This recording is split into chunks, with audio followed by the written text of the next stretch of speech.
Hello, friends. Welcome back to another episode of Jonah in the Pod. Today, we have a very special guest. We have someone that I have only recently met, maybe like 4 weeks ago or something. Correct. She's been coming to our church for a while, Mm-hmm. but somehow I've only met her a few weeks ago, which is crazy. She has a very festive name. Yes, guys, especially around the season. Yeah. But please, everyone, welcome Santa. Nice to meet you guys, everyone, whoever's watching.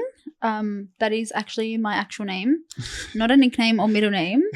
I don't know why my parents named me that, but I guess I'm used to it. If anything, it actually makes me happy because it just brings like a weird expression to people's faces when they first hear it. So it's just, yeah. Honestly, I haven't made a joke yet. Like, I just made a joke, but that wasn't really I think you're probably the last person that has made a joke. Yeah, because I'm waiting for the perfect moment to make the joke. Yeah, fair enough. And it's gonna be something that people haven't thought of or like. Okay, so yeah, different. I'm just waiting for that moment. Cool. I'm keen.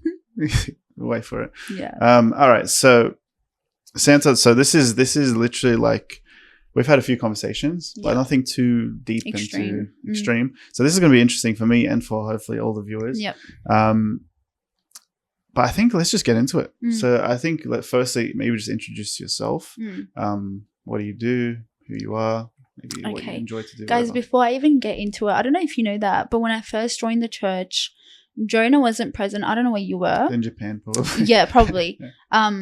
So I'm not usually a social person, but when I heard that someone has a podcast and I was like, oh, like it's amazing how people just go on it and talk about their testimonies.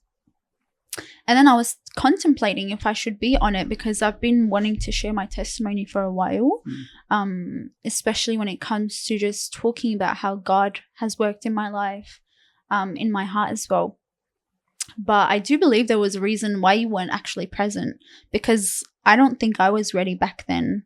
It was kind of like also I was contemplating if I should actually do it or not. But then when I started watching the podcast and I was seeing how people are just raw and transparent on it. And I was like, it's honestly amazing that you took the opportunity to lead this podcast, especially within the church. There's a lot of people that probably don't know each other, especially joining a new church. You wouldn't know majority of the people or their stories, but it's a good way to get to know people that you don't usually see. Anyway, sorry guys, I got carried away. Thank you for that kind words. Of course. It's honestly it's a weird thing to do. Like, yeah, I love it. It's a weird dynamic sometimes because people come up to me and be like, "You're the podcast guy." I think that's the first thing that you said to me. Yeah. I mean, True. I was like, Jonah, I think I've been wanting to meet you. Yeah, that's so funny. But besides, you're not just a podcast guy. Guys, he's actually Jonah. He has a different personality. I wouldn't say different personality. Yeah, same personality, but like he's not just a podcast guy. Sorry, I was supposed to say this off camera, but if it's too cold, we can turn off the aircon. It's perfect. I'm wearing long sleeves, so all good. The aircon remote's just there, so if you've ever, I actually love it. All good. Okay. Thank you. Done. It gets really cold though, so whatever. Are you cold, but? No, never cold. You're wearing a t-shirt. Yeah, I'm. Are you sure? Yeah. Okay. Okay, yeah. Introduce yourself. Sorry. Getting back into it. So as you know, my name's Santa. I'm actually one of 9 kids. 9 kids. Oh, goodness. Okay. We're 7 girls, 2 boys. Born in an Arab family. I don't know if I look Middle Eastern, but I am. I'm actually the 7th girl. So we're 7 girls, 2 boys. I'm number 7. I'm 20 years old, turning 21 next year. What I do for work is I actually work at a bank and I work in the fraud department. So I'm really good with dealing with difficult people, with difficult customers. I don't take things personally when they're angry because they literally don't know who's behind the screen. What else was there? Hobbies. I don't know if you have hobbies. Okay, I don't know if a lot of people are fond of this, but I love running for fun. Well, like, cool. I don't just do it for exercise. It's actually really fun if you guys get into it. It's like therapeutic for you? Or It is. Like, especially when like you just have your music on. Or I love listening to worship, but when it comes to running, I literally like either listen to worship or to music that like motivates you to run. You know what I mean? Sometimes I would recommend for people who don't run a lot, listen to like horror music. Like, I know it sounds bad, but listen to like horror music that you feel like someone's chasing you and you have to keep running if you want to do it for exercise. But I wouldn't recommend that nighttime because you're not going to sleep. That's very interesting. I've never heard someone say that. I would recommend it. Do you do that often, or? I like to do that often. I haven't had time for a while, but starting to get back into it. Also, boxing. I just got into boxing. Oh, really? Mm-hmm. Guys, so if you see me around, I'm not going to throw a punch. That's not what God wants me to do. But if you need protection, security, I've got you. Still getting there though. I'm not like a MMA fighter or something. I want to be, but that's crazy. Yeah, I'm just very into a lot of activities. Like, I don't want to settle for one thing. I'm always open to exploring something new. I love hikes. I haven't done camping in a while since high school, but I feel like if you're in a big group of people, that would be fun because you're not like alone in a forest scared. Mm-hmm. What if a bear comes? You know, at least like we all go together. I think there are bears in Sydney, but that's all right. Are you sure? I think so. Oh, what about snakes? There's snakes. Yeah, I can't stand snakes. I cannot. I'm terrified of snakes and rats. Rats is a random one. No, they just, I don't know. Like, I think I heard this recently. I think I did. I did tell you. Yeah. Oh, I did in the year. Because I was like, if there was a snake or a rat, I'd prefer the snake.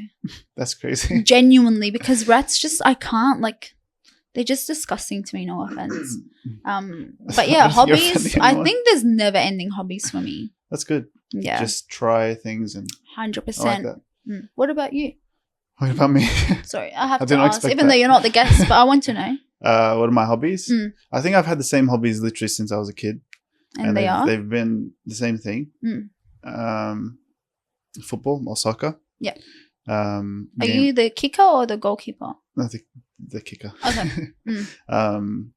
Gaming. Yeah. I'm literally a child, and I like anime and Marvel and. Oh really? Yeah. That's cool. A bit of a nerd, and also like this is a WWE shirt. Oh. MMA. Would you watch if I ever fight boxing? Of course. Okay, cool. Bring more like people to watch. Yeah, I'm sure everyone will back you. I'm probably gonna lose in one punch, but it's okay. We'll get there. No, it's sorry. Slowly but surely.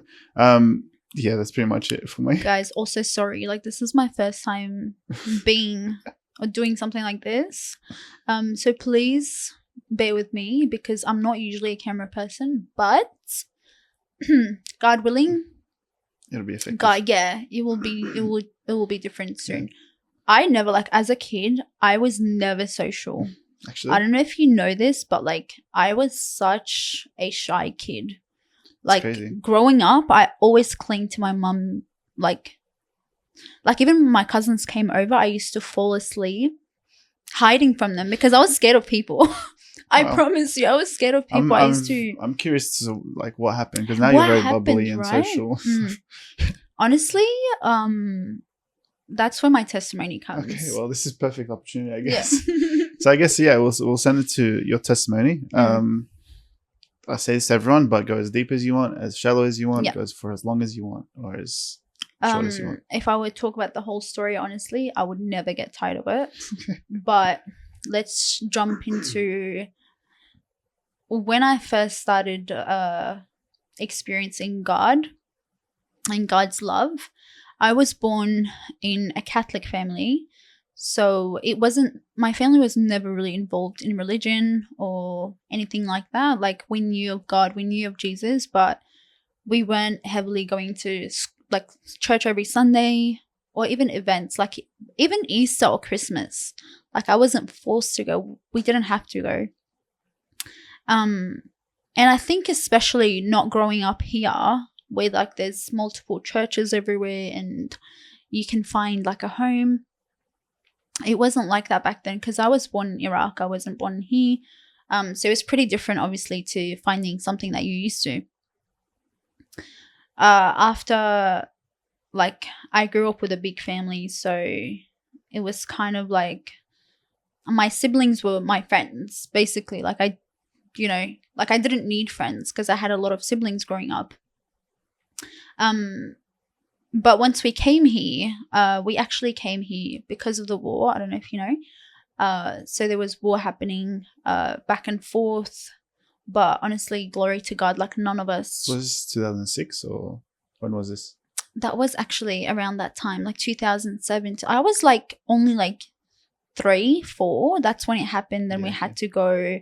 And then it also happened in Syria. And then we had to go back and just fly back and forth. We actually had to fly back on my own birthday. Oh, really? Yeah, we had to fly on my birthday to, I'm pretty sure it was from either Iraq to Turkey or either it was Syria to Iraq.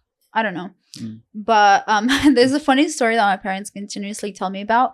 Because we're a lot of people, we can't sit together in a plane.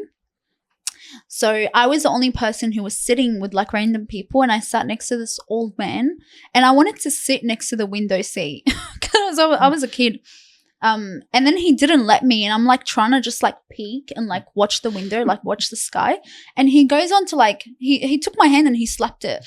I was a kid, bro. I was a kid, and he slapped my hand, and my family teased me about that all the time. I don't even think about like your family would have to pay for what, 11 flights, 11 tickets. Yeah, that's crazy. Yeah, like I don't even know how they did it, honestly. Yeah, it's such a big family.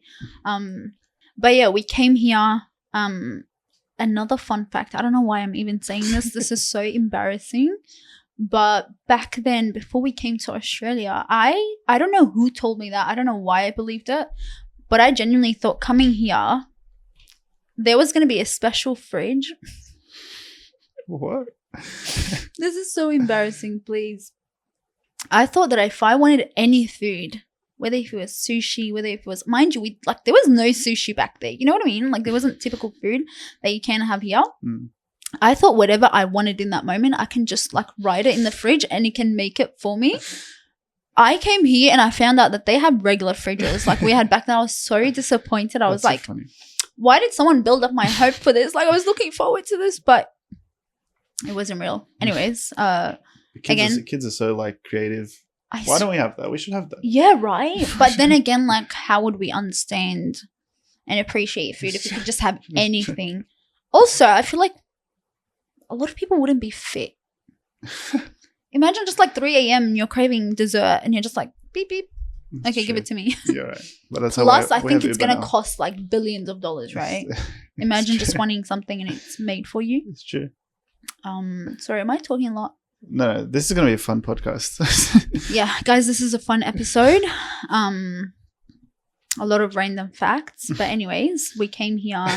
I was 10 years old when we came here. So it's been about nearly 11 years since I've been here. So I was pretty young. So I caught up to like this country's traditions and the people. Like I wasn't very traditional back then as well. Went into primary pretty much straight away, and again, imagine growing up not being like outgoing or social. I had a hard time bonding with people, but it wasn't like in a bad way. Like at some point I didn't even care like people bullying me and stuff, especially for my name. Like let's be real, coming here with a name like that, like everyone that I met would think I'm joking or would, you know, like come up with a joke but I don't know, like there's a reason why I'm named that name, because I never like cared too much about it. I never got sad if someone made a joke, or I never like, even if people bullied me for it, I didn't see it in a bad way. So I think through my name, that's how I slowly started becoming social and like known, because if someone would be like, hey, do you know Santa? Like, you don't know 2 Santas, do you? So you would straight away know who they're talking about. So it became pretty easy for me to not be social, but to make friends, not because of my name, but for me personally, I'm not the type of person that would be friends with a lot of people. Like, I value true friendships rather than just like a friendship that like gives you something and then you go to someone else for something else. No, it's biblical. I value friendships, like true friendships that can have your back and vice versa. I had that pretty much at a young age from primary. But then obviously when you grow up, people just fall out. So I had to also, obviously after primary, I had to go to high school. In high school, I went to a private Catholic school. And I was born Catholic. Like, I wasn't Christian back then. So it wasn't like too weird for me. Can I just clarify? Sorry. Yeah. When you say born Catholic, you mean by name. So when you say you weren't saved, do you mean like because it was by name? I was born Catholic because my parents were Catholic. Yeah, that's tradition. Yeah, traditional. So I was actually baptized as a baby because that's what they do. Like, Catholics baptize you, but I didn't have a relationship with God. Even if I were to go to church, I would not understand anything of what they're saying. Like, I didn't even know what the Bible was. I wasn't. The only reason I just want to clarify is because maybe personally I believe that it doesn't matter about the name, but if you believe that Jesus Christ died for you and saved you, then you are a believer. That's why I just want to, even with the names, like we say Christian, Catholic, whatever it is, just want to clarify, you can be Catholic. The thing is, 100%. I was aware that Jesus was the Son of God and he died for us, but I genuinely did not understand the meaning of salvation. I didn't know that his death saved us. I didn't know who Jesus was. I knew he was the Son of God. Yeah. And we prayed to him. Don't get me wrong, Catholics pray to him, but it wasn't solely on a relationship with Jesus. It was just more so following in the traditions of the old generations as well, right? I think maybe the best way to put it is you knew about him, you didn't know him. Correct. Perfect way to put it. Because you'd hear the name of Jesus, even the sign of the cross. It was until recently that I got convicted about it because I grew up to doing it. It was just tradition as well. It wasn't me glorifying the cross. It was because I grew up just watching people do that. Sorry. Fast forward to what I was talking about, high school. I was put into a Catholic school, private school. Again, my parents, honestly, I love them to death. They have so many kids, and imagine putting them into a private school where you have to pay for each of them. It was a lot of, a lot of, not baggage. I wouldn't say baggage on my parents. They did it because they love us. My dad is such a great provider. My mom is such a good mom too. But just because they're not in the faith that way, doesn't mean they're horrible parents. They're honestly such a great encouragement to myself. They put us into a private school, and that's where I started really growing to see people for who they are, because I was oblivious to that when I was in primary. You're a child.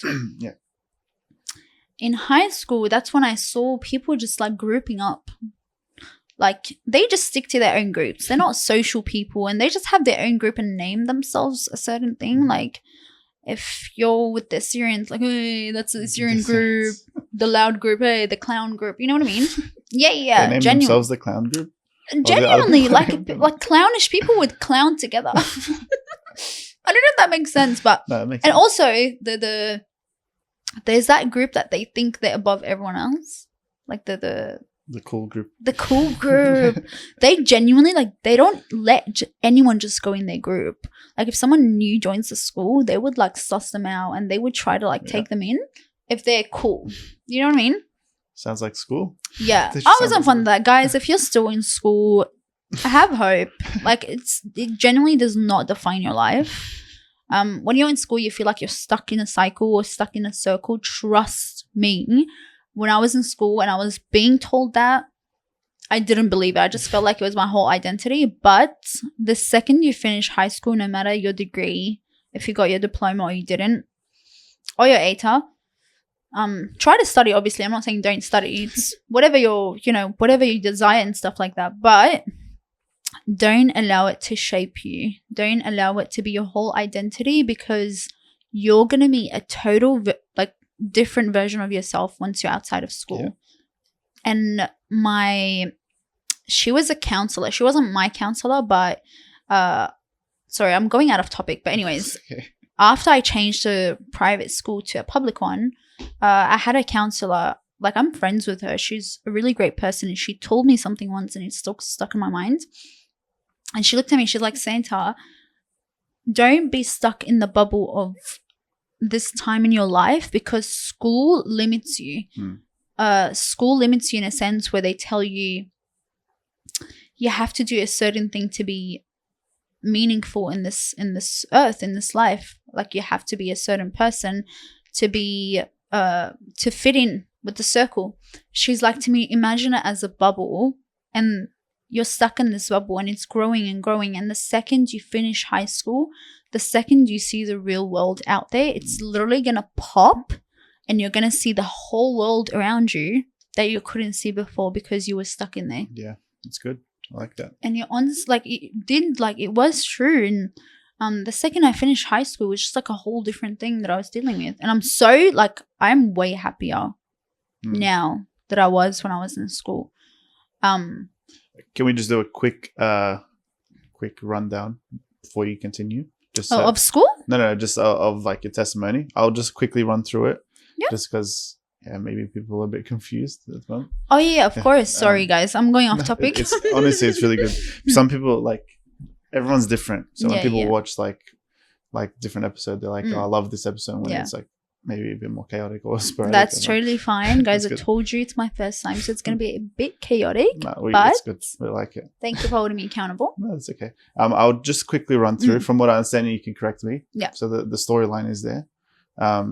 So you are in a family of 9 children. Correct. You were born in Iraq. You were a very shy kid. You came here when you were like 4-ish. No, I came here when I was like 10. 10? What was it? What happened when you were 4? That's when I had to, when the war happened. Right. You were going back to Turkey. And sorry, my bad. No, all good. That's why it's good too. So you were going back and forth, and and then when you were 10, you came to Australia, straight thrown into primary school. Straight. And then school was like, it was hard for you at some times, but also like you also found it easy to make friends. Is that right? It was a cool journey. Like, it wasn't easy to make friends, because I honestly believe like people in high school are never like, they don't know their identity basically. Like, no one has your back as much as you think they do.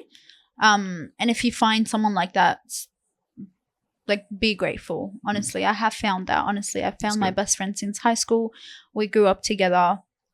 And that's literally when I changed to the second school. We found each other pretty much straight away, and we've still stuck together. Cool. Love that.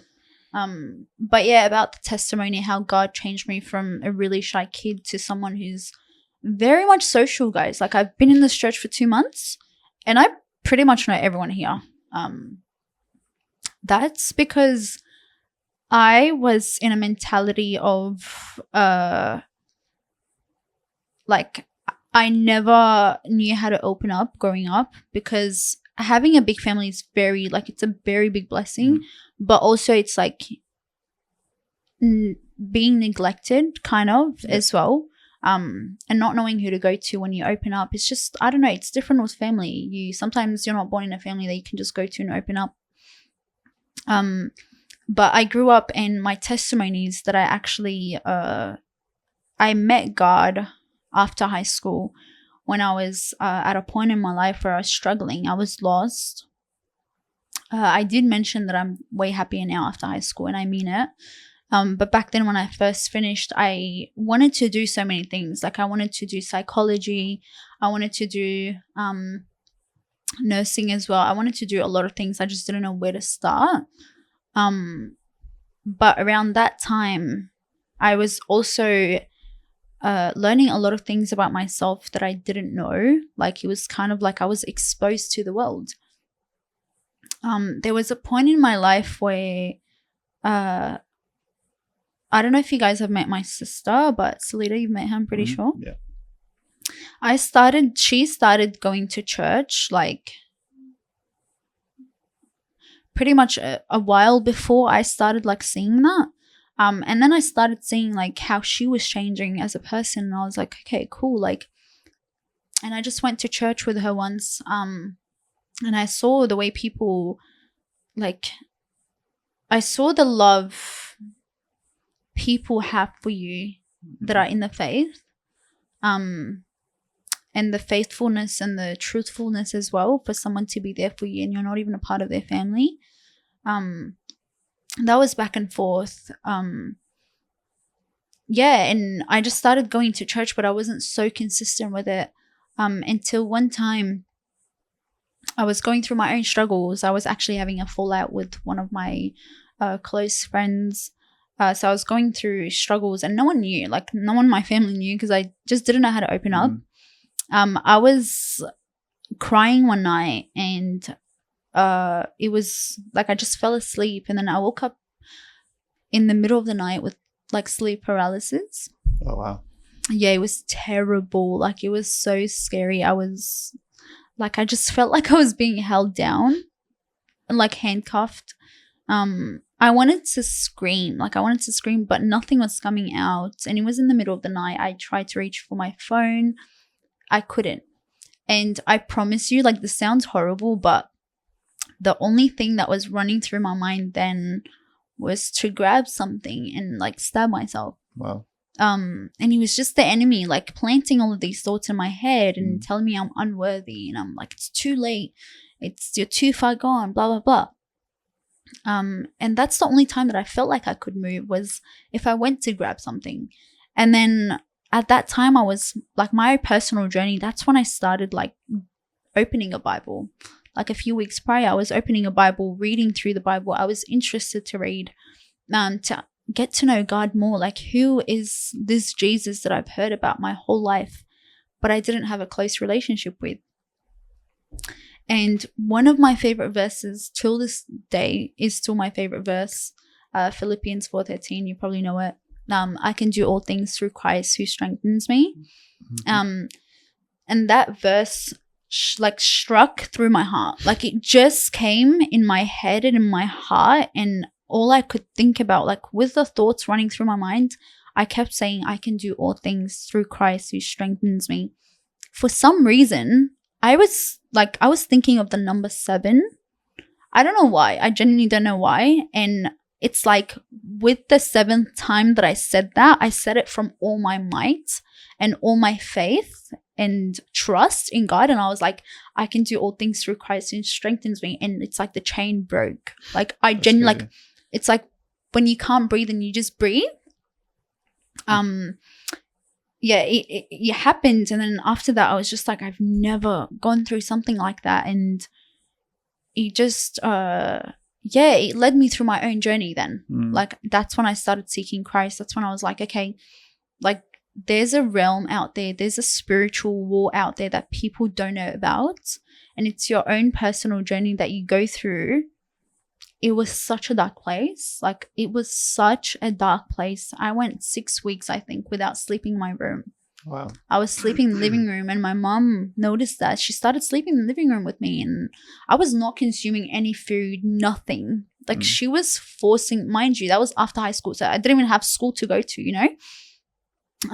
She started trying to like force me to go out with her, eat something. But after that, like, I truly saw what it meant to be in a low place in your life. And then I was like, God, like, in this season, like, I need you. And I allowed myself to feel, I allowed myself to grieve. And then after that, I was like, you're not ever gonna allow yourself to be in the same situation ever again. You're not gonna allow yourself to be in that same dark hole and those same thoughts about yourself ever again. Like, if you go through hard battles, you have God now.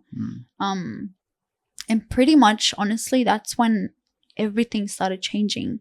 Like, can I just ask you, what got you to? So obviously, you had that sleep paralysis moment, which was like a sort of a wake up call. But what happened to, like, what caused you to go to the Bible? Beforehand, it was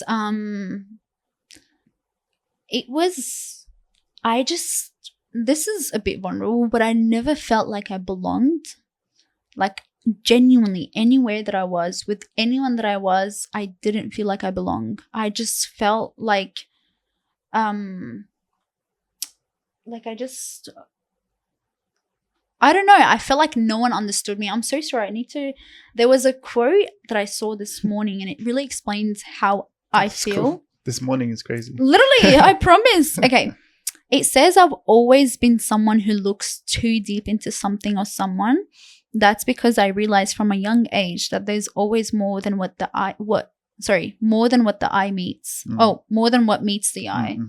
And I was like it struck me. Like literally this morning, like till this day, I'm like, wow. I just felt like I just didn't belong again. And I was just interested to know who God was. Because remember how I was like, I saw my sister going to church, changing as a person. Yeah. So I opened up my Bible and I don't even know who gave me the Bible, to be honest. I don't know. But it was the Bible and I was reading through the Bible and I was also like doing my research and I was wanting to know more about God. But I wasn't in the faith. And I'll be honest with you, I think back then when I first started reading the Bible, it wasn't just only out of interest for God, but it was more so because I was seeking closure for myself. I was seeking an identity and I felt like I might have applied the Bible to my heart rather than, you know what I mean? I get you, rather than learning from the Bible, I was like searching for answers for myself as if like the Bible was only written for myself. It wasn't. Sometimes it feels like it is though. Yeah, no, of course. God speaks to you because the word of God isn't only for yesterday or today or tomorrow. God is the same. But yeah, that's what got me to reading the Bible. Yeah, okay. And it was honestly amazing. Good answer. Yeah. Sorry to cut you off and continue of from course. where you were. Where was I up to? Where were you up to? It's a good question. Sorry, I just derailed it. I think you what did you do? You were sleeping in the true. lounge. You weren't eating. You were doing all this stuff. And that's when I truly saw like the low side of things. I've always I've always had bad anxiety, you guys, like terrible anxiety. Sometimes even throughout high school, I would have such bad panic attacks. Like I would have to run to the bathroom.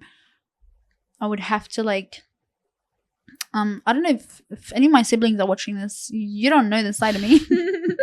But like, yes, I did deal with a lot of anxiety, panic attacks as well.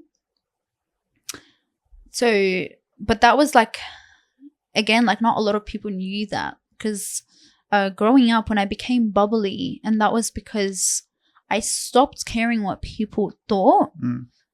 And I don't even know if I ever cared about what people thought, to be honest. I was just a kid. Like even my sisters get surprised at how straightforward I am or social I am. But it's just like in my head, I've always had that like relationship with God that after I met obviously Jesus, I truly found that gift where he's placed it in my heart to be just an approachable person. Like if I see someone that's sitting alone, like I wouldn't think twice to approach them. Like it comes in my head, like go say hi to them. I would straight away go do it. Like I don't think too much. And I've never saw that as a bad thing. Like, yes, I can be impulsive in other things, but when it comes to being present for other people, like I never like second questioned to show up. If that makes sense. Like that. Because a lot of people do struggle with approaching or being rejected and being this and that. But I'm like, I don't know. I'm just grateful God has given me the gift of. Do you think you have like that urge to do that because maybe that's something that you felt like you didn't have before? Yes. So, great question. Honestly, no, great question. It was because I grew up to be the person that I needed when I was going through that. Yeah. And not only like going through high school, I'm talking about when I was going through struggles. I not dedicated my life, but everyone has two choices. Like if someone hurts you, you either choose to hurt them back or you choose to not become like them. Again, with the quote that I just read, when someone did me dirty, when someone hurt me, I was angry. Like And it's normal to be angry. It's normal to be upset. But I never looked at it like I'm going to get revenge. Or I never looked at it like, oh my gosh, like I need to hurt them the same way they hurt me. No, I always looked at someone and looked at what they did and tried to understand why they did that. Like, what have they gone through to become like that or to do that? Which is so weird, because imagine, like, I watch a lot of true crime documentaries. I'm very interested in like understanding people and their behaviors and why they do that. But when it comes to someone like, sorry if this is disturbing, but someone killing someone, till this day, I have not understood what prompts someone to do that. Like, how can you genuinely hurt someone else? Not just hurt someone, but take their life. But even then, like, I don't look at that person like they're a murderer, but rather than like, the first thing that I ask, like, what made you do that? You know? So I like that. Yeah. Like, there's always a reason to why someone does something. But that also, like, I really struggled with, because I always allowed people to step over me at times. When I should have just not left, but I should have just drawn the boundary and been like, okay, like, God needs to work on them now. I have no place in their life. I have a difficult question, but how do you like, where's the balance between like sort of justifying what they're doing because of what they're going through to like, okay, they need to stop, there's no excuses anymore, sort of thing? Where's the line? It's actually just recently that I've been learning this. And it's actually a really good, it's a really good question. I'm not gonna lie. I'm still like learning through it, but I'm getting there. Where before, like, let's say we're really close friends and you would like do something to hurt me, I would forgive you, and I would like it. Maybe I'm angry and it would take me like a day or two to like lean back. But if you truly come to me and you're like, you know, crying and you need me, I would probably, you know, forgive you. But then it's until recently that I realized that I would not place myself in a situation that I would lose that person. You know what I mean? Like, if we're really good friends, I'm not going to do anything. Like, if I really love you, I'm not going to do anything to sabotage our friendship.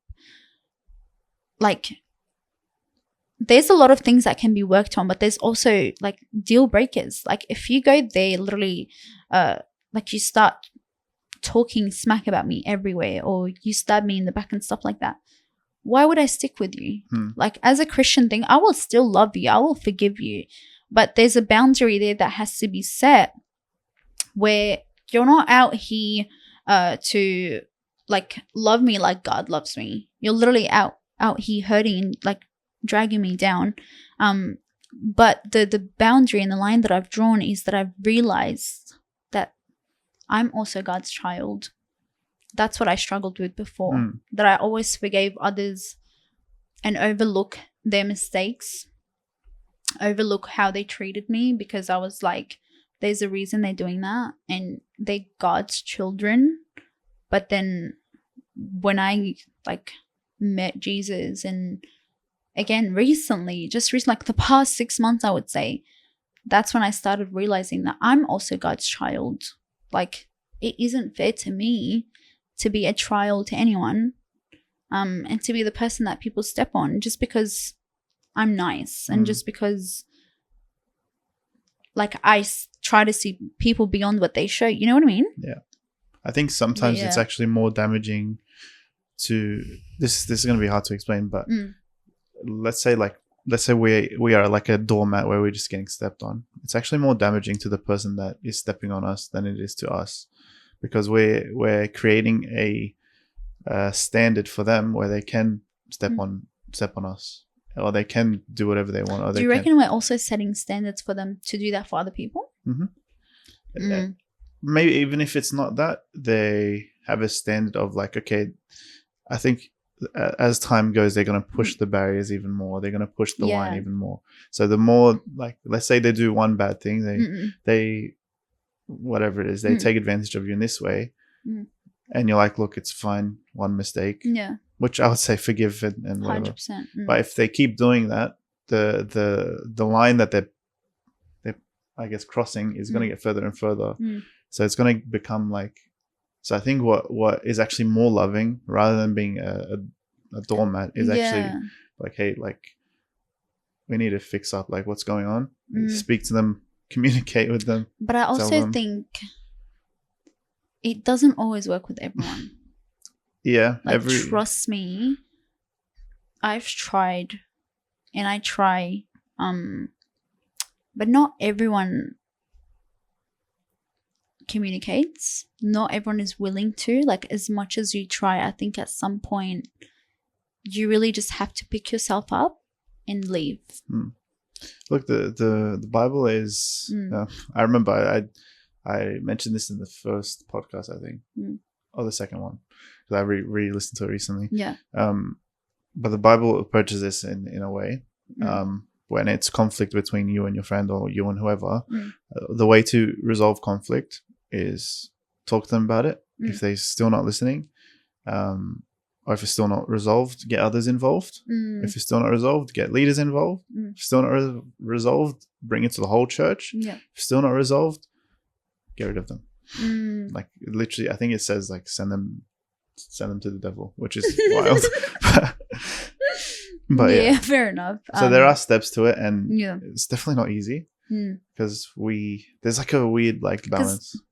It is, because I sometimes find it difficult to involve others, because I do believe it's important to have privacy, like to keep things between you and the person, like for your own for their own respect too. But obviously, if it does get to that point, I do think it's important to have, especially like a wiser person, like someone who's older than you, who has more experience, to guide you in that sense. But yeah, I don't know. Sometimes it's really hard. Like, as much as you want to talk to the person or communicate with them, it's like, again, like, I could be talking to you, but if you don't have the ears to listen to what I'm trying to say, then it's like literally like air just being wasted. You know what I mean? Yeah. I think just to clarify, I'm not sure if mine actually, like, what the Bible says counts for like outside of church situations. I assume you can still take the same like template route. But yeah, I don't know if that's just church situations or like whatever. But either way, it is a good application. But yeah, it is good. Like, find a mediator. Yeah. And if you're like friends with someone who's not in the faith or in the church, I'm pretty sure you still have elders above you, like, who are more wise in a sense of like life experience. That's also a different ball game, because they're blind. They're not like in the faith. So it's a whole different ball game with that. Yeah, it's very interesting. I don't know how we got to this, but it's a roller coaster, but it's a good roller coaster. Yeah, for sure. It's an enjoyable ride.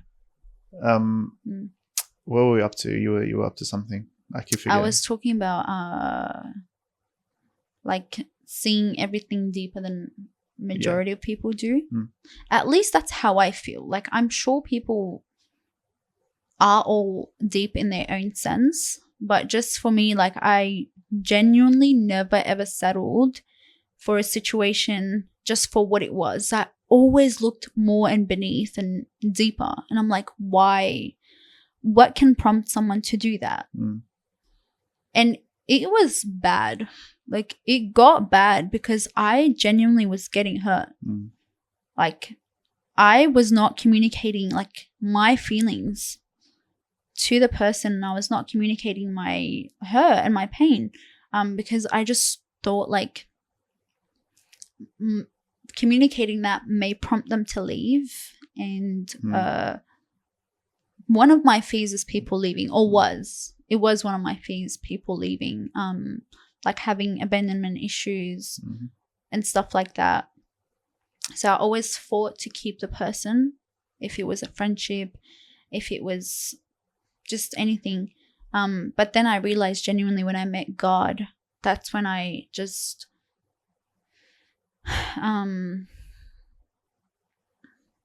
not stopped caring, but he genuinely like changed my heart. like he genuinely changed my heart in a sense where I stopped worrying too much about tomorrow and I stopped worrying who's going to be in my life in the next year or 5 years or 10 years. And I saw things for what they were. And again, if I'm really good friends with you and I love you, I would not put myself in a position to lose you. Yeah. And I think it's really important if someone does genuinely put themselves in a position to lose you, you really gotta think if you're willing to go through that or not. Because again, if it's someone that you really love, you would know what their deal breakers are. You would know what genuinely oversteps their boundaries, right? Because I think it is important to have boundaries. Otherwise, no boundaries, like you don't genuinely have any word in anything. But yeah, like I don't know, I have a brain fog. I have things to say.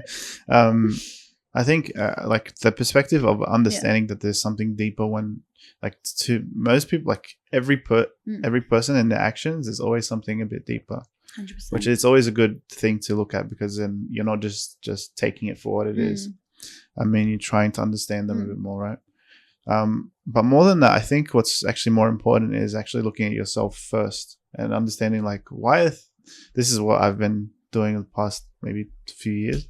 But understanding, like, why do I act in that certain way when this happens, or why do I feel this way, or why am I a doormat that people walk over, like. And I think you did the same when you realized, like, okay, you have these abandonment fears and all this kind of stuff.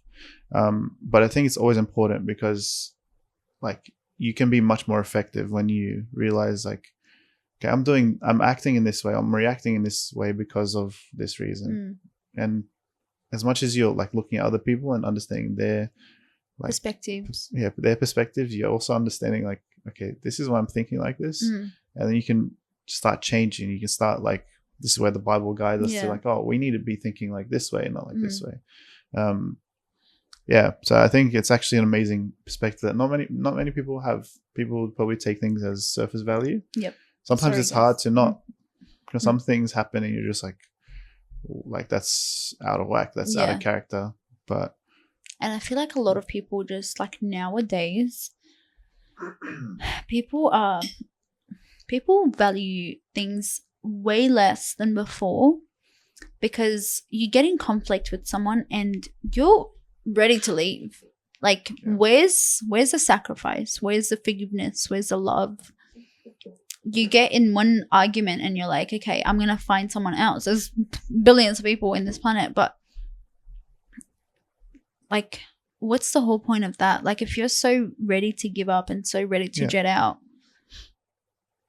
like, I don't know if there's any value in that. You know what I mean? There's absolutely not. Like, I think that's why we see the rise of divorce rates and like all that stuff. Is just because as selfishness raises, then all these other issues are going to raise, or all the there's a lot of, I guess, factors. It's, I guess, the lack of men that's in the the amount of women that want to be men, and like, it's just truly society is imbalanced, and a lot of people allowing, like, their situations to define them as a person. Like, for me, like I told you, I used to struggle a lot with anxiety, and I genuinely thought at some point it was my whole personality. It wasn't. Like, there was so much more to me than just my anxiety. But I feel like nowadays, like, I just feel like social media, it's bad influence. Like, sure, it is okay, good. You can connect with people, you can help people who don't have the same opportunities as you do, but I think it's more bad than good. For sure. Because people just, I don't know, people just find comfort in that. Like, if I struggle with that too sometimes. Like, if I'm having a bad day, I would get carried. Like, if I put sad music, what's doing good for me? You know what I mean? Like, it's other than prompting me to be more sad or crying. So I'm learning that, like, if I'm going through the emotions, instead of getting lost in my phone, I would genuinely just take my headphones again, either go for a run, because runs are very healing, guys. You should try it again. Put the scary music. Put the scary music. Yeah, genuinely, so you can keep running. Or go to the gym, or find a hobby. Like, there's so many reasons. I love reading too. If you don't read, I would recommend. It's not for everyone, but it's good. But yeah, I just feel like people are so quick to leave and so quick to give up because they just convince themselves that there's better out there, or like the grass is always greener on the other side. No, mate, the grass is greener when you water it. Correct? I like that. That's cool. Correct. I like that. I think the issue is like, it's going to sound weird, but we push the narrative that it's okay to struggle. And don't get me wrong, it is okay to struggle, and I'm sure we'll get to that a little bit. It's okay to struggle, but it's like people just, I think that pushes the narrative that, okay, it's okay to struggle. That means I'm just going to struggle. I'm not going to I'm not going to try to get out. I'm not going to try to improve or anything like that.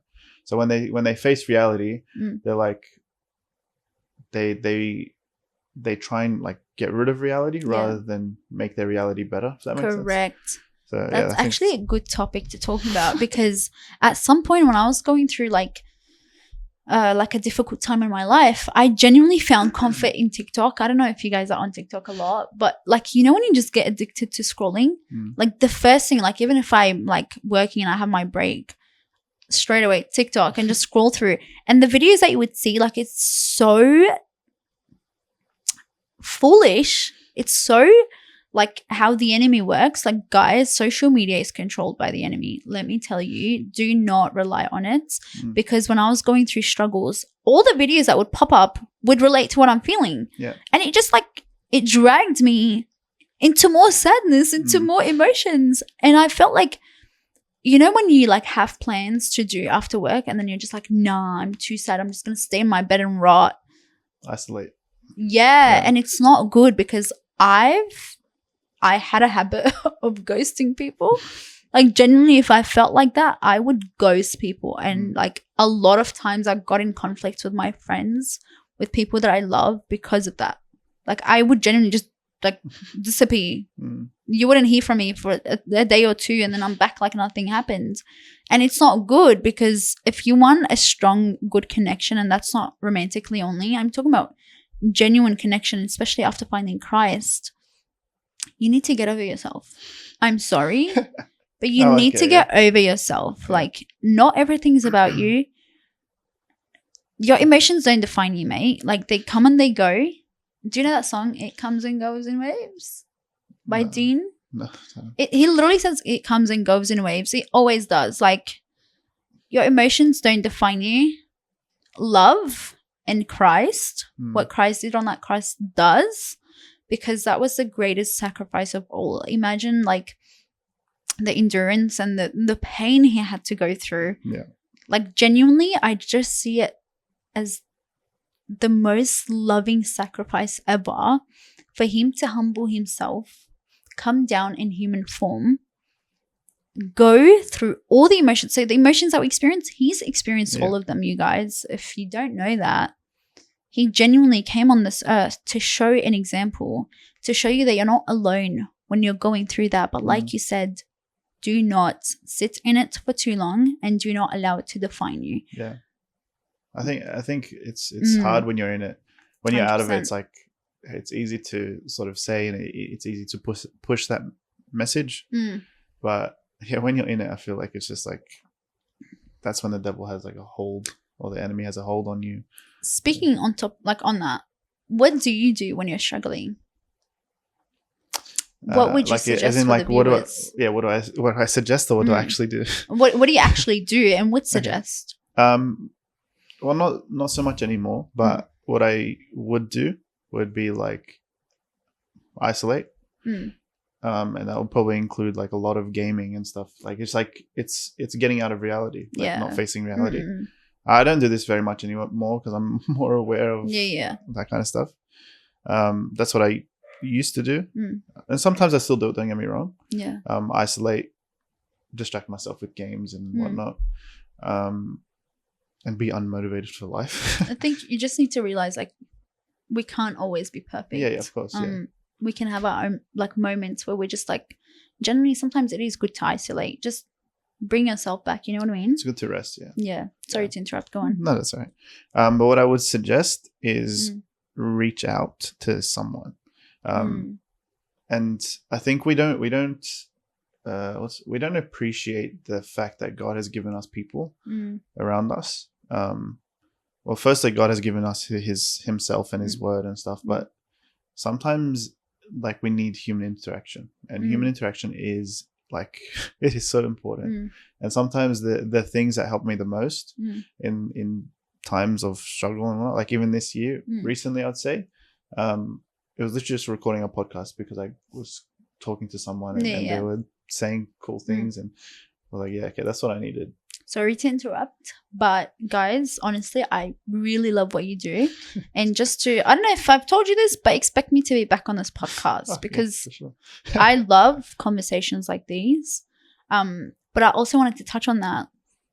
It is really important to have someone, physical form, to be there for you, because I literally touched on this today with Lordy. Jesus had God.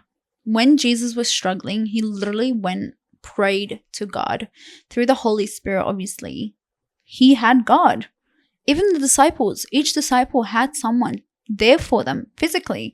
And it just really shows the importance of being present. Like sometimes for myself, if I'm struggling, it's always good to talk. It's always good to encourage someone, but also sometimes you genuinely just need to be present. Yeah. Again, like I love hikes, and like something that I would really appreciate is if someone sees that I'm struggling and would call me up like, hey, do you want to go for a walk today? Did you just want to go for a hike and talk? Guys, I would never say no to that. Like genuinely, if I'm free, I would never say no to that. Yeah. So it is really good to have someone in the physical form to be present for you. And I think majority of people struggle to actually reach out.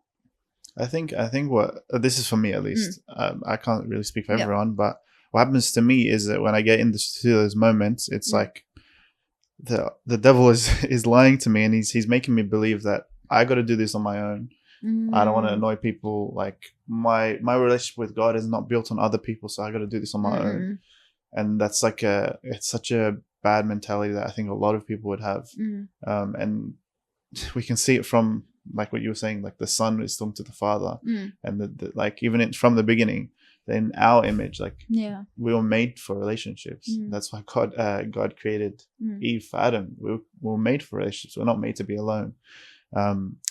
What do you think love is? What is it? What do you genuinely think love is? It's a good question.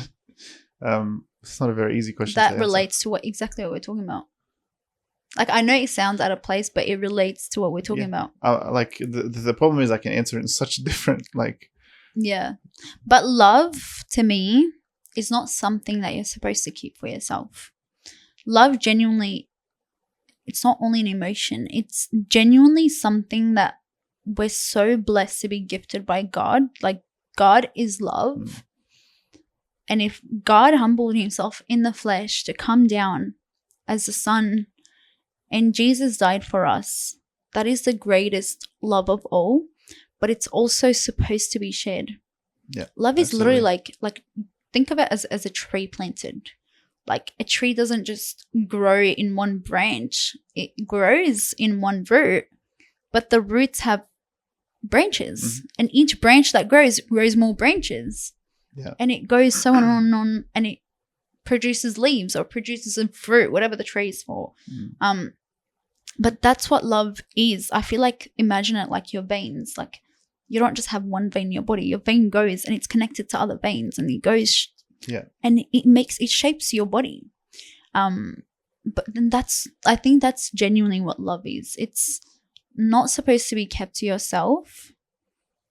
Again, it's not always just through words. I do think it's also through actions. Like it's really important to show someone they're loved, not only the way that you love, but the way they feel loved. Love that. Yeah. And sorry, I'm going to touch on one more thing about love. I genuinely, you know how there's love language like physical touch, quality time, acts of service, gift giving, blah, blah. I genuinely think one of the greatest like acts of love is consideration. Okay. Like imagine let's say imagine like, you know, someone loves, for me, I love ice matches or like ice strawberry matches, right? Yeah. Imagine like I'm having a bad day and you're like in a cafe and you see that they have an ice strawberry matcha. Like not all cafes have that. And you put it into consideration like, hey, she loves ice strawberry matchas. Let me get one for her. That's consideration. Where did it come from? Came out of love.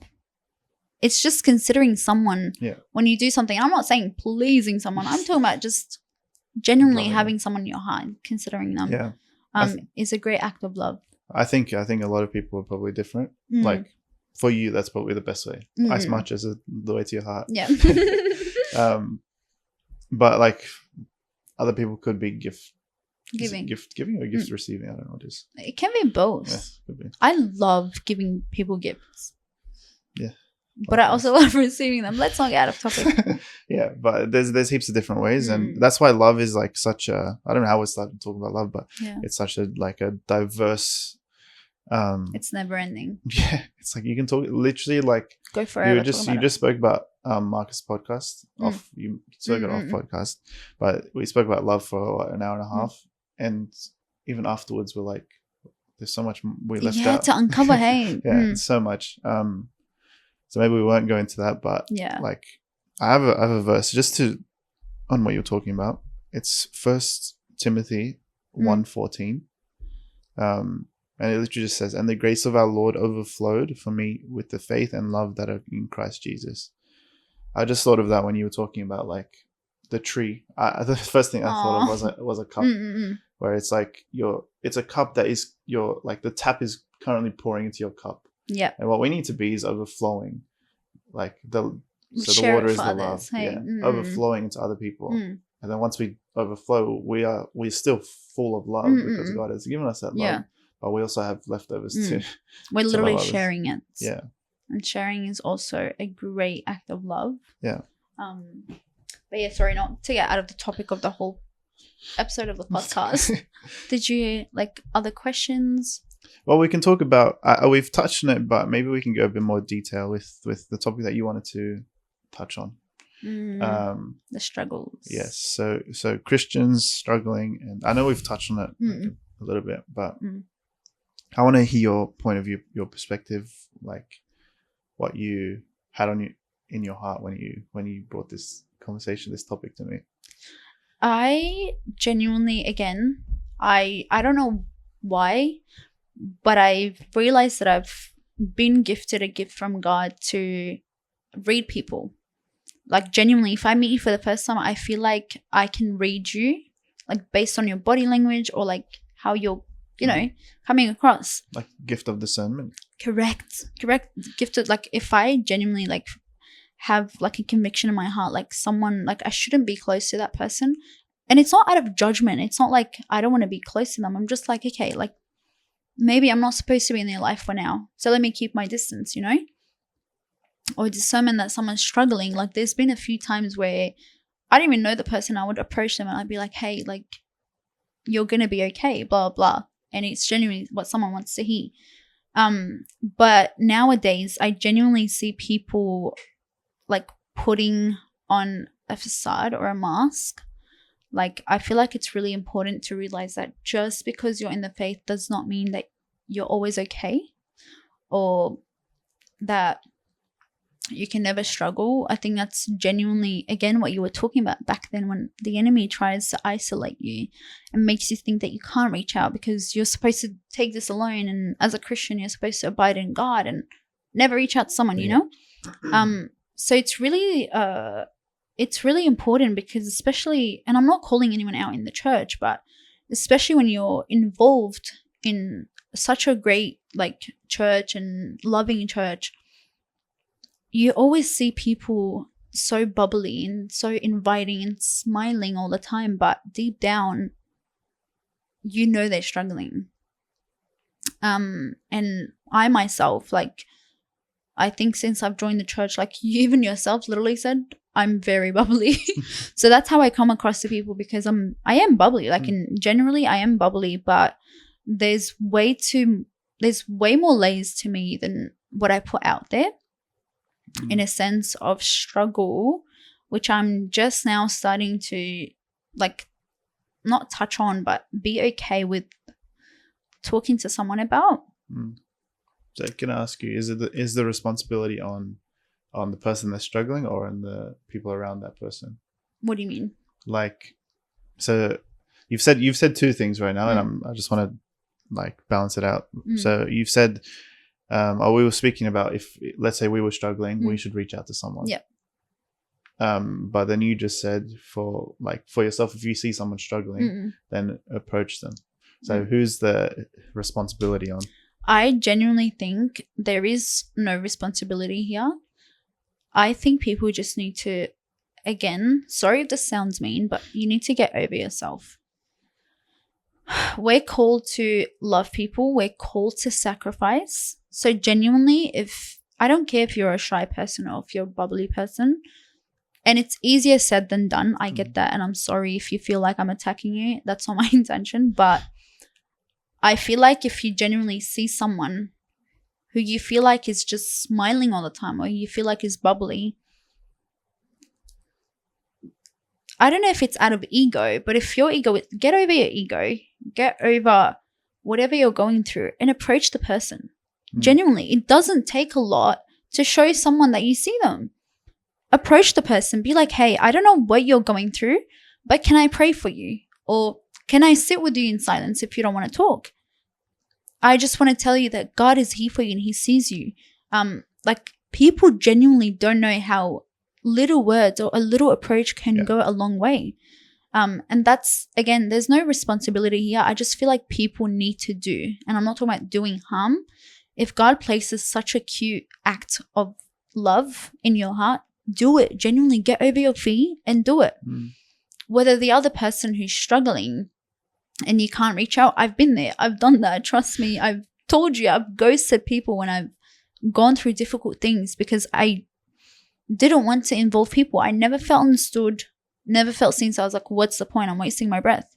But I realized again that I genuinely was being selfish, and that every time I felt that way, I felt like it was just my world collapsing and it was me. But it's not. People who love you want to be there for you. You're harming yourself by distancing yourself, and you're harming them by taking yourself away from them. They don't just love you in your good days. They don't just love you when you're there for them. People love you for who you are, and I've realized that because genuinely putting on a mask, why do you do that? It's because you don't feel like you're lovable. You don't feel loved.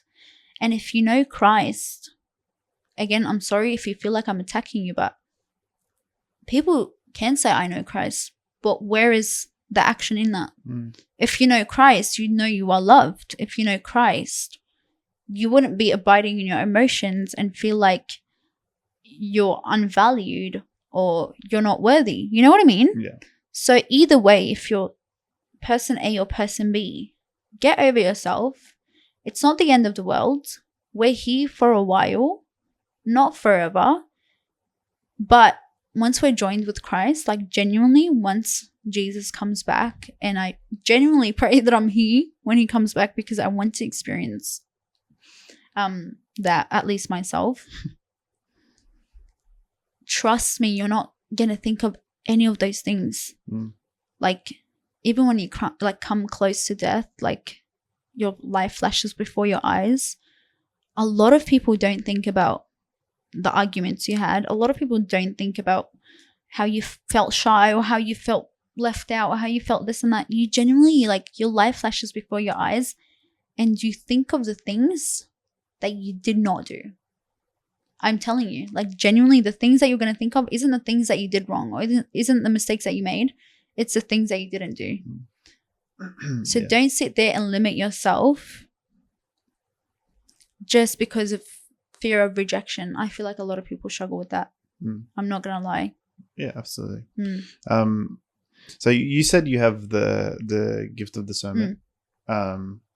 What do people do if they don't And you're saying for people to approach people that they see as struggling or whatever it is. What if people don't have the gift of discernment? What if everyone's doing okay to them? They can't really see the difference between someone that's struggling and someone that's not. What would you say to them? I don't think everyone's supposed to, obviously, like not everyone's going to have that gift. Like I don't have gifts that others do. Like for example, you like doing the podcast, that is a gift, being able to be there for people and approach people and creating that safe space for them. You know what I mean? I don't like, not everyone's going to have that gift of discernment, but I think it's truly, sorry, I don't know if I'm going off topic, but I truly believe that everyone has a gift. We have our fruits and we have our gifts. You just need to genuinely seek God and ask him to show you what your gifts are, to use them and glorify his name, because gifts are used to be there for people and to glorify God and his love through them.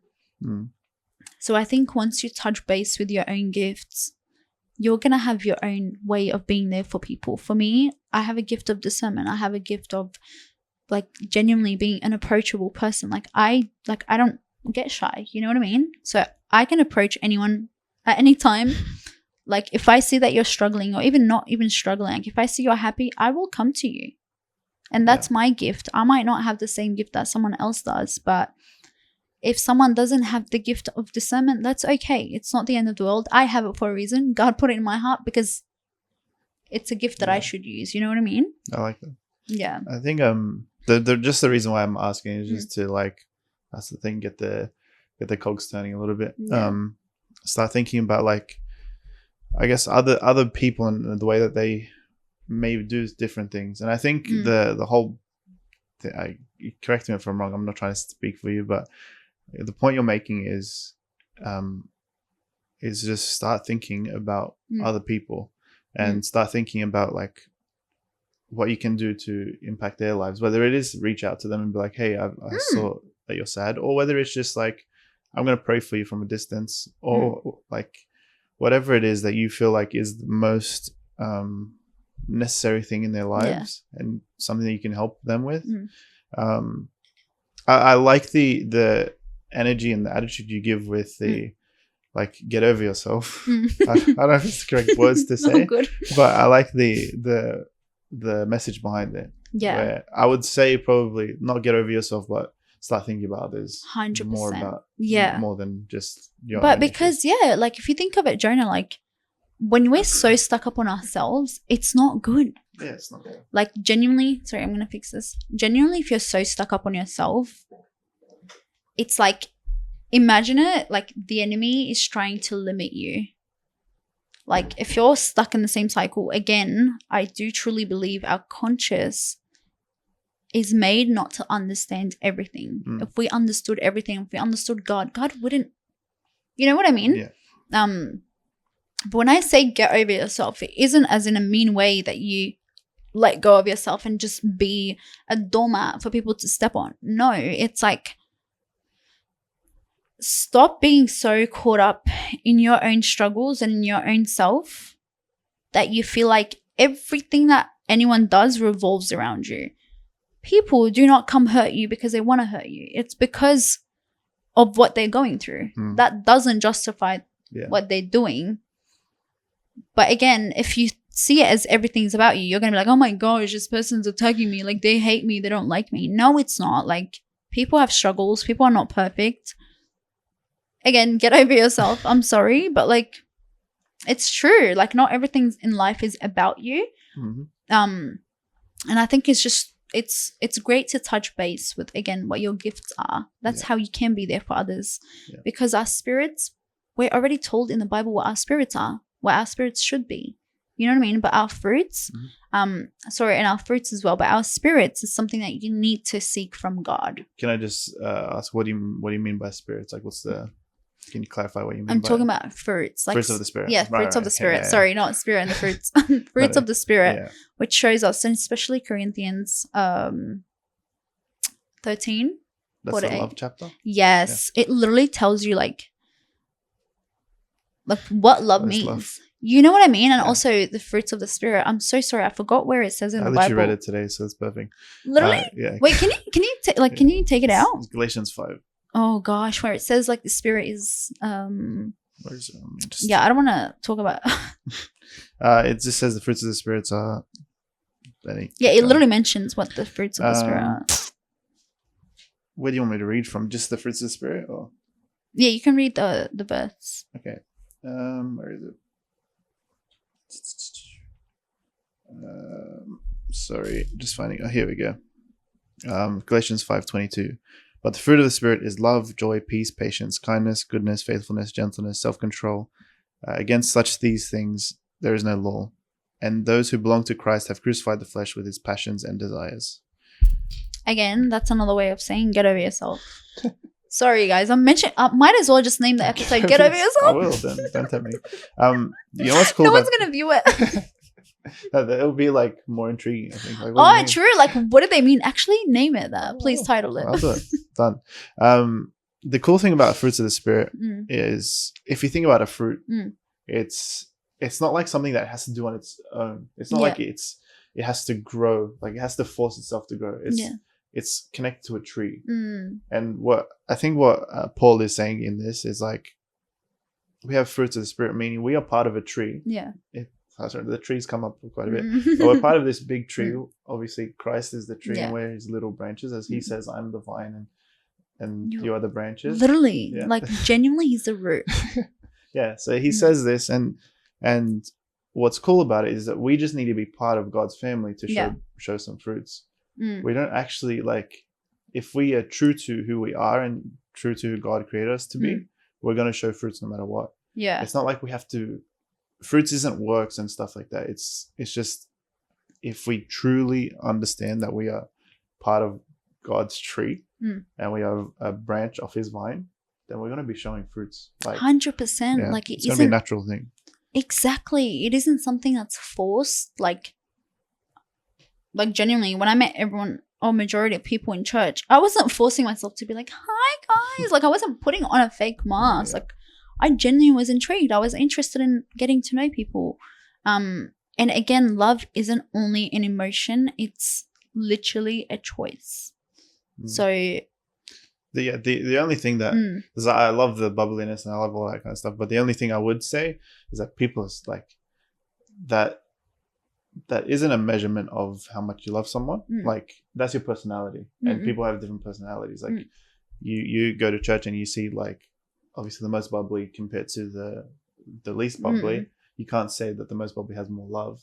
100%. I think it's just probably easier for them to show it. That makes sense. But this person that's the least bubbly will be able to show love in different ways and sort of like reach a different crowd. And it's really cool the way that God has put us all in position to affect the people around us, and we have like a target audience to reach, which is amazing. It's also, I think it's I feel like the way you love is also the way you feel loved.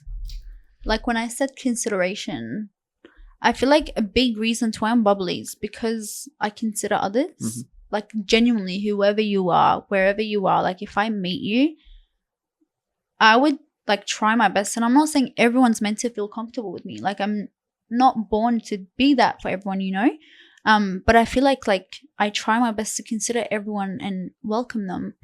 And it's also the way I feel loved. You know what I mean? I think that a lot of people's strengths has stemmed from their weaknesses, which is a positive thing. Like, because you said you struggled to have that beforehand. I was literally like the shyest kid you could ever meet, Jonah. I'm not even kidding you. Yeah. So it's not compensating, because compensating sounds negative, but it's like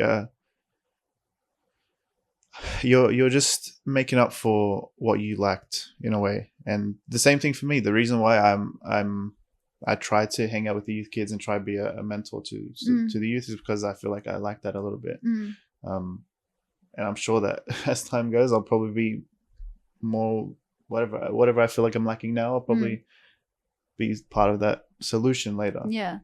But it's also, I think our weaknesses are a really great, not just story, but like the people who are involved in your life to truly see like your weakness turned into a strength. And it's just so amazing because things that you struggle with, like you guys, whoever's watching, things that you're struggling with now, I promise you, like in not even 5-10 years, like we don't know if tomorrow is promised, but if we make it to 5-10 years, the weakness that you feel like you're struggling with now, you're genuinely going to look back and be like, I wish I saw that as a strength so I could have used it more often.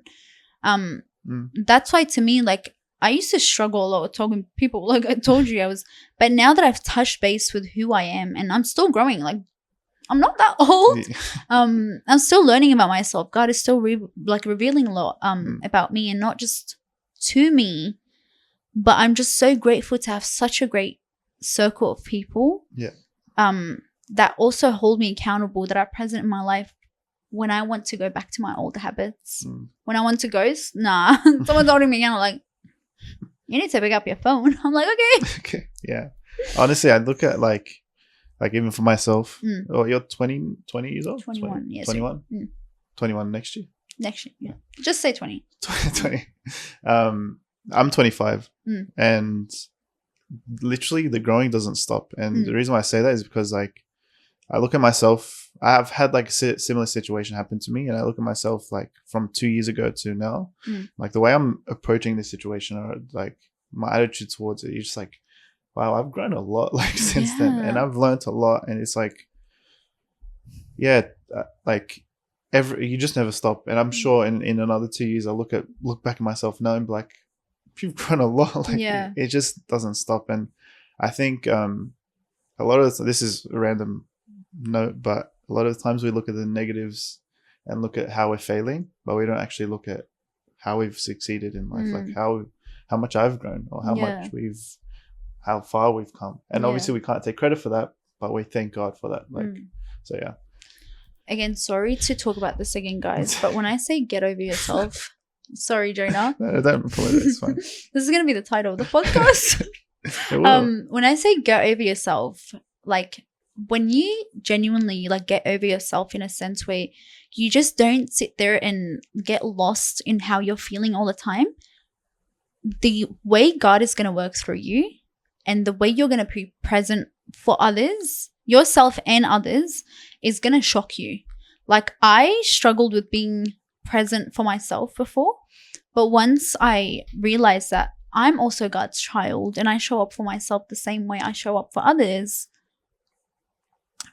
but I also like to love others like a lot, you know what I mean? Genuinely, God has worked through my life. He's put opportunities in front of me that are making me more present. Like with my work, I don't know if you guys know, but like sometimes it gets hard to be present with my work because I have a rotating roster.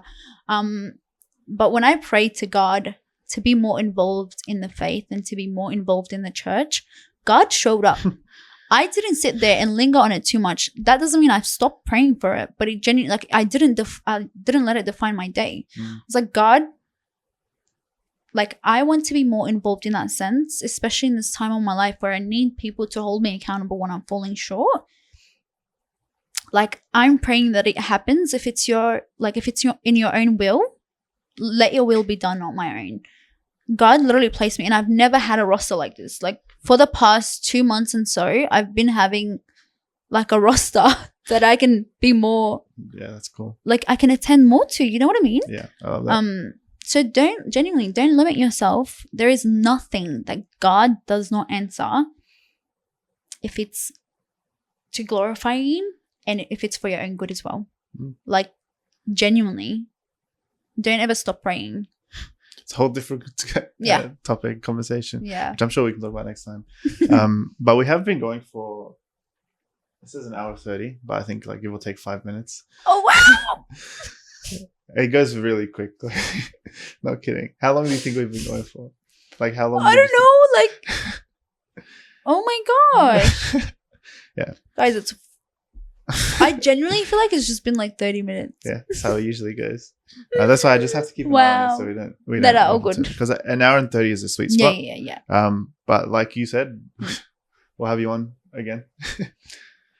Yes, definitely. I think we'll definitely have more than one. Yeah, for sure. Yeah, definitely have more than one. For sure. And we can get other people on. We can have 100%, guys. I'm just letting you know. if you're willing, I'll be a regular guest on this podcast. Perfect. Not just a guest. I saw that. What did you call Marcus last time? Co-host. Yes, I'm gonna become one of those too. Jonah and Santa on the pod. In the pod. I swear, oh my gosh, you can put just a Santa Claus Santa in emoji. brackets. Yeah, literally. Santa Claus emoji. Yeah. Instead of the whale. Just replace it with Santa Claus. No, we can put like a Christmas hat on him. True. That's better. Don't take the whale out. It means a lot. Just put the Christmas hat. Yeah.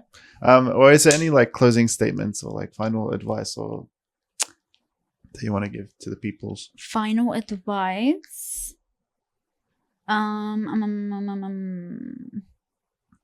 Let me just, sorry guys, I love writing, so I write like a lot of advice and quotes. Let me just find a good one. Go for it. You need my phone with a pen. Oh, that's amazing. Yeah, it's like a whole book. Oh, I have a really good one.